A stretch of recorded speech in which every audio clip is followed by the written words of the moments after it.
that problem in departing from the living God. I don't want to quit, do you? I don't want to turn away from the Lord. I don't want to get full of apathy. And I've struggled with that. I've had problems with sitting somewhere by myself and just wonder sometimes, preacher, what would it be like to just come in and find you about 20 inches of cushion on one of these pews and sit down and watch the show and just not have to worry about anything. Just go back home. Just kind of go. If you wake up on Sunday morning and say, I bet the bass are biting today. Just load up a boat, head to the lake. And sometimes, and I'm confessing but sometimes you just get to wonder a little bit, you get tired in your heart. You get tired of pushing. And you get tired of the struggle and the problems. And he's given us some warning here.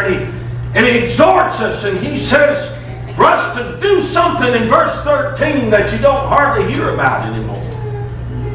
He says, exhort one another daily while it's called today, lest any of you be hardened through the deceitfulness of sin.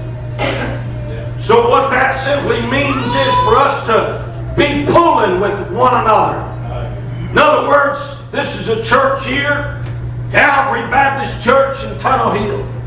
I pastor up at Mineral Park Baptist Church in McDonald, Tennessee. And maybe you're visiting from another church, but wherever your church is, we're pulling with each other. Those of us that are preachers, we're pulling for each other. But we live in a day now where we're so disconnected. We're so apart from each other.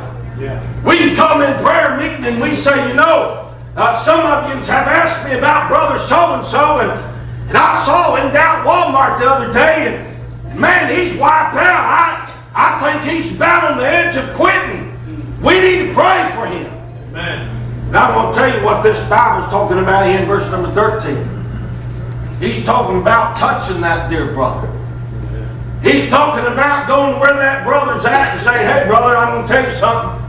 I know how you're feeling. I know this is a wicked day, and I know it's evil. And I'll tell you something. There's a church full of people up there that care, and we're praying for you, and we want you to come. And I'm going to tell you, when you come Sunday, I don't want you sitting back there anymore. I want you sitting with me, and we're kind of pulling and exhorting one another.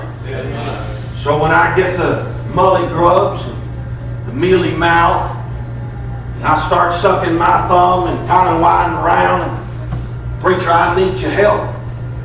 I need you to come to me and say, Brother Jones, I want to tell you something, preacher. I want to tell you, we're almost across the line.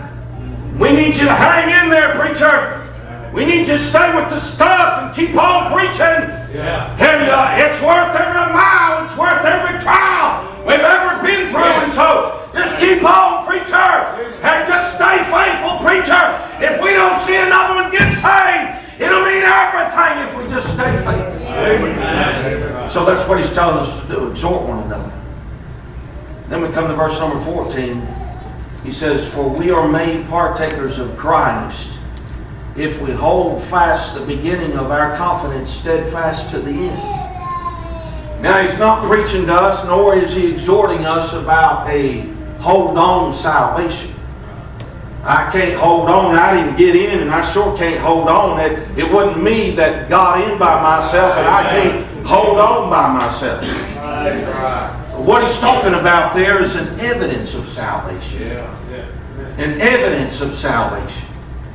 He says, for we are made partakers of Christ, and he's telling us, let me give you an evidence of that.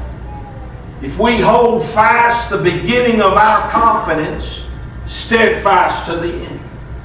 You ever met an old timer? I'm probably preaching to some old timers. I'm probably preaching to some folk that have been consistent in the faith for a long time. You've stuck by the stuff. And I've been in some churches where I've met some folks years and years. They They seemed like they was 110 when I first got saved. And I've been saved 33 years. And I go back and see them and they never change. They're still the same. They still in there, staying faithful to the church and backing the man of God and trying to pray and Scott's the preacher and be faithful. Yeah. That's an evidence. That's an evidence. What we're seeing in this day is a lot of floating and quitting and throwing in the towel. In on Sunday morning, don't like what's going on Sunday night, and they're out, and then they got too much work to do on Wednesday night, and they might come one night in a 5-night revival meeting, and I don't have much confidence in that. But he's talking about an evidence of salvation.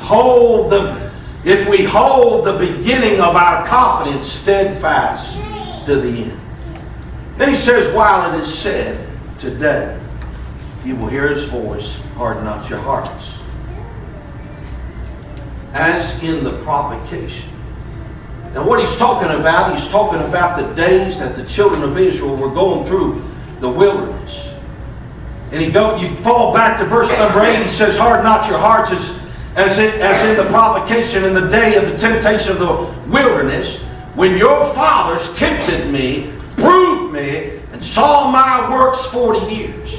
Wherefore I was grieved with that generation, and said, they do always err in their heart, they have not known my ways.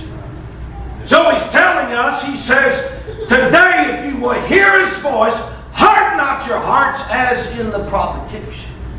So what they did was they complained to God.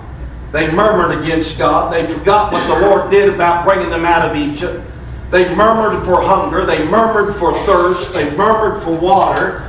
They complained of Moses, and God would do a miracle, and Moses would smite the rock, and water would come out, and God would give manna, and he would send the manna, and they would have food, and he would preserve their shoe leather, and he worked miracle after miracle. And every time they worked a miracle, they wiped their eyes. They said, we're sorry, we're getting right with God. But as soon as it was too hot, the next day they murmured and they complained, murmuring and griping and quitting and pouting. That's a process of hardening your heart. And he says, harden not your heart as in the provocation. We don't believe in God.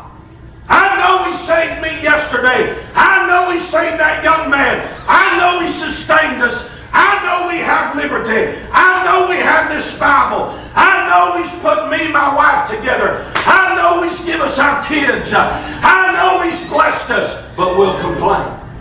What are we going to do? How are we going to make it? We don't have enough. Why is it dead? Why is it dead? How come somebody don't shout? How come somebody don't run? What's wrong with our church? Why is nobody getting saved? And it's just always, sometimes I feel like the next person that comes to me and says, well, it's been a long time since we've seen somebody. I know that. I mean, my heart's bleeding over that. And I feel like saying, well, go save somebody then. Hey, I want to see him get saved. I want to get saved, but what I would really like is all this complaining and murmuring and disgruntledness about where the thermostat is set, and my toe hurts, and my wife's nagging me, and my kids this, and my light bill this, and the so-and-sos went to the Smokies, and we can't go.